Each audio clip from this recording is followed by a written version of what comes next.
ሴት በወር አበባ ጊዜ መጸለይ ትችላለች? በወር አበባ ጊዜ የሚከለከልስ ጸሎት አለ የሚለውን እንመለከታለን። ሰላም አምላክ ልዑል እግዚአብሔር ምስጢሩን ይግለጽልን።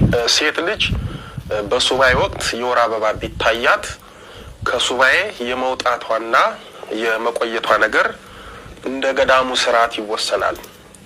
ከሱባኤ ትወጣለች ማለት ሱባኤውን አርምሟን ትፈታለች፣ ታቅቧን ትተዋለች ማለት ሳይሆን እስከምትነጻ ድረስ ገዳሙ ባዘጋጀው ቦታ ቆይታ ሱባኤዋን መጨረስ ትችላለች።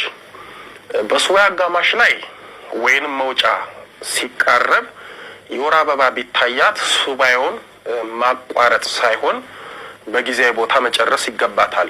ብዙዎች እህቶቻችን ሱባኤ የሚይዙት በድንገት ነው። ይህ ችግር እንዳይገጥማችሁ ሱባኤ ከመግባታችሁ በፊት ቀናችሁን ቆጥራችሁ አስተካክላችሁ ብትይዙ የበለጠ ትጠቀማላችሁ።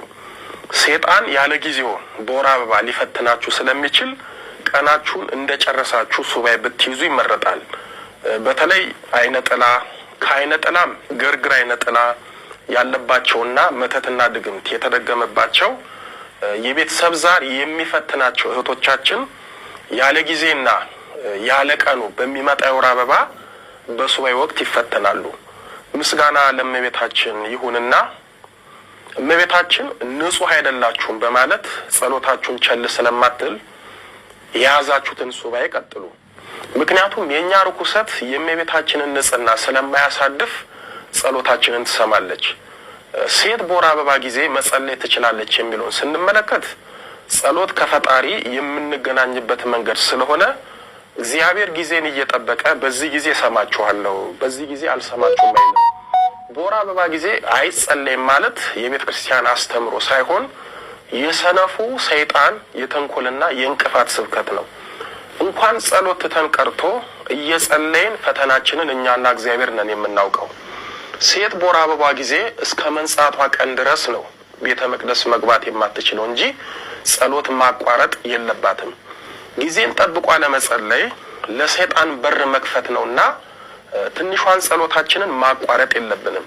በወር አበባ ጊዜ ሆናችሁ ንጹህ አይደለንም ብላችሁ ስጋዊ ምግብ መብላት እንደማትተው ሁሉ ጸሎት የነፍስ ምግብ ነውና ነፍሳችሁን ለ7 ቀን ከውዳሴ ማርያም፣ ከሴነ ጎልጎታ፣ ከአርጋኖን፣ ከሰይፈ ስላሴ፣ ከሰይፈ መለኮትና ከተለያዩ የጸሎት ማዕድ እየከለከላችሁ ሕያዊት ነፍሳችሁን ማስራብ የለባችሁም።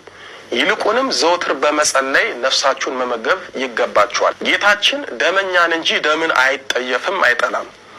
ቢጠየፍማ ታሪኳ በማቴዎስ ወንጌል በምዕራፍ 9 ቁጥር 18 እስከ 26፣ በማርቆስ ወንጌል በምዕራፍ 5 ቁጥር 21 እስከ 43፣ በሉቃስ ወንጌል በምዕራፍ 8 ቁጥር 41 ላይ የተጻፈው ለ12 ዓመት ሰውነቷ በደም እየጨቀየባት የነበረችው ምስኪን ሴት ጌታችን ጋር ጠጋ ብላ ልብሱን ነክታ ልትድን ቀርቶ መርገምንና ሌላ በሽታ ሸምታ በተቀሰፈች ነበር። ጌታችን ግን መልካም አመጣጧን የዓመታት ጭንቀቷን ተመልክቶ ከነደሟ ተቀብሎ በልቧ የነበረውን አውቆ የደሟን ምንጭ አድርቆ እምነቷን አድንቆ ከጤናዋ ጋር በሰላም ወደ ቤቷ መልሷታል።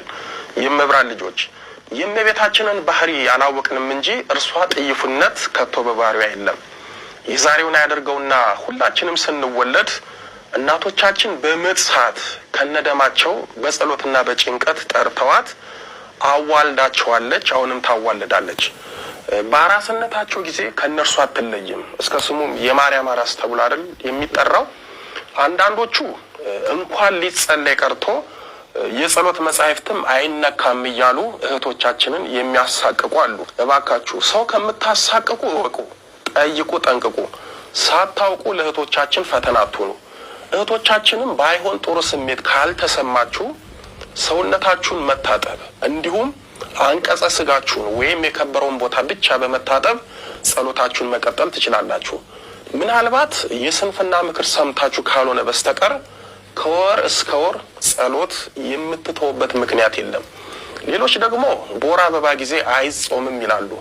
ከየት እንዳገኙት ባይገባኝም ይቺ በወር አበባ አመካኝቶ ለመብላት አንኩቶ ይመስለኛል። በወር አበባ ጊዜ አንዳንድ እህቶቻችን ከፍተኛ የህመምና የስቃይ ስሜት የሚሰማቸው ብሎም እስከ ሕክምና የሚያደርሳቸው